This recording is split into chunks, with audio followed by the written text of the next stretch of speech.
Senus gadsimtus Pilsdrupis stāsta, mūru pavijāni jaunība mīl, zuzaina vēji pienenes glāsta, naktis zvaigznes pagalmos krīt, joprojām iespaidīgas Livonijas ordeņa Pilsdrupis ir senākā celtne Dobelē un valsts nozīmes arhitektūras piemineklis. Dobelnieki šīs drupas ir atzinuši par romantisko satikšanās vietu jau vairākas paudzes, bet bez romantikas vēl joprojām šeit esot neatklāt noslēpumi un bagātības.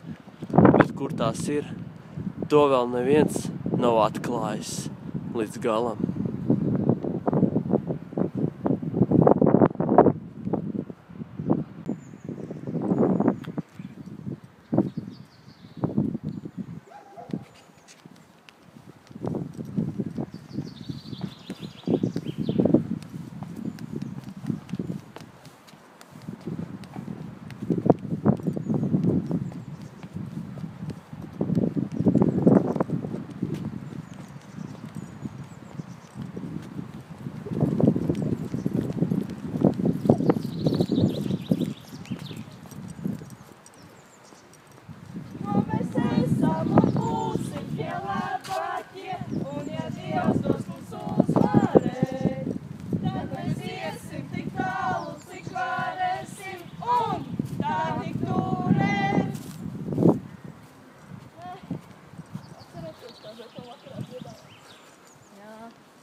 Jūs zinājāt, ka šeit ir apslēpta nauda un pusdienu laikā vai dienu parādās dāma, kas to stāv?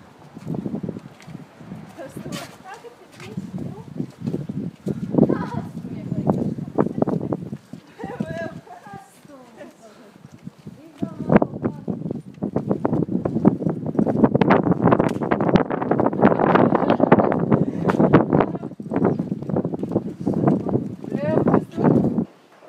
Pieder man pirkstu, pieder man pirkstu. Pieder man pirkstu, pieder man pirkstu. Pieder man pirkstu, pieder man pirkstu. Pieder man pirkstu, pieder man pirkstu. Pieder man pirkstu, pieder man pirkstu. Kas tur?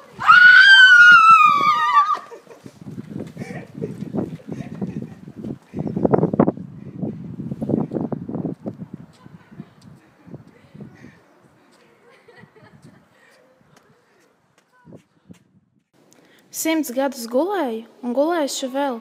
Muļķi! Būtu kāds piedūries, es apirtu čupiņā, un jūs varētu mani sagrābt un kļūtu bagāti. Nāc pusnaktī, nāc dienvidū, pieduries man, un tev būs ļoti daudz zelta.